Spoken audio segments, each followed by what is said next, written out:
ئامێری تیشکی ئێمارایی لە شاری هەڵەبجە لە کار کەوتووە و بەڕێوەبەری سەنتەری تیشکی هەڵەبجەش دەڵێت بەهۆی نەبوونی پارە تا ئێستا چاک نکراوەتەوە، لایەنە پەیوەندیدارەکانیش بەدەم چارەسەرکردنی کێشەکەەوە نەهاتوون.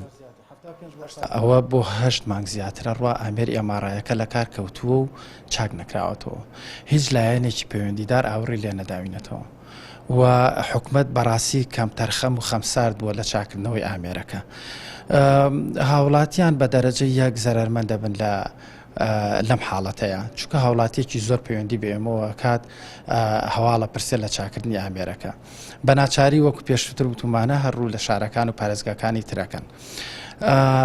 لە ئاخیر لە دوانیش کە ئێمە وەرمانگرتووە لە کۆمپانیا کە بێت بە هانامانەوە بۆ چاکردنەوە و سازدانەوەی ئامێرەکە، ئەویان پێڕاگەیاندوینەتەوە کە هێشتر پارەی ساڵانی ڕابردوویان لای حکومەتە، چ جای کە ئێستا بێن بەدەمانەوە بۆ سازدانەوەی ئامێرەکە.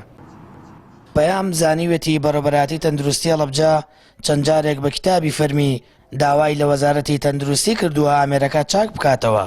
وەزارەتیش وەڵامی تەندروستی دەداتەوە، دەڵێت پارە نییە، ئەمە لە کاتێکدایە ئامێرەکە پێداویستێکی گرنگی ڕۆژانەی هاوڵاتیانی ناوچەکەیە. ڕۆژانە نەخۆشەکانمان مەسروفێکی باگرانیەکی زۆریان لەسەرەکەوە کە ڕۆژانە هاتوچۆی پارێزگای سلێمانی ئەکەن. ئەم تێچوون و نەخۆشی هەم باگرانیە بۆ نەخۆشەکە هەم مەسروفێکی زیاوەیە کە کەوێتە سەرگیرفانی هاوڵاتی، جا بۆیە داوا لە دڵسۆزان و خەمخۆرانی شارەکەن هەوڵێکی جدی بدرێ بۆ چاکردنەوەی ئەم ئامێرە بەڕاستی شتێکی زۆر زەرور و پێویستە بۆ پارێزگاکەمان.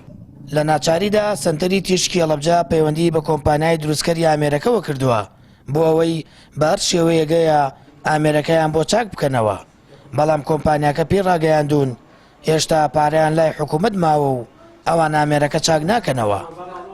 چاکردنەوەی ئامێرەکە 700,000 دۆلاری تێدەچێت و خراپبوونیشی لە ئێستادا گرفتی بۆ خەڵکی هەڵەبجە دروست کردووە، بە شێوەیەک ئەگەر هاوڵاتی لە نەخۆشخانەی ئالیە و تیشکە بگرێت 80,000 دیناری تێدەچێت و دانیشتوانی پارێزگاکەش دەبێت بچنە شارەکانی دیکەی هەرێم. زیاتر لە 8 مانگە ئەم ئامێری ئێمارایە لە هەڵەبجە لە کار کەوتووە، تاکو ئێستا هیچ لایەنێکی پەیوەندیدار نهاتۆتە سەرخەت بۆ چاکردنەوە و سازدانەوەی ئەم ئامێرە کە بووەتە کێشە و گرفتێکی هاوڵاتیان و لێرەوە بەشێکی زۆری هاوڵاتیان بۆ گرتنی تیشکێک سەردانی شارەکانی دیکەی هەرێمی کوردستان دەکەن.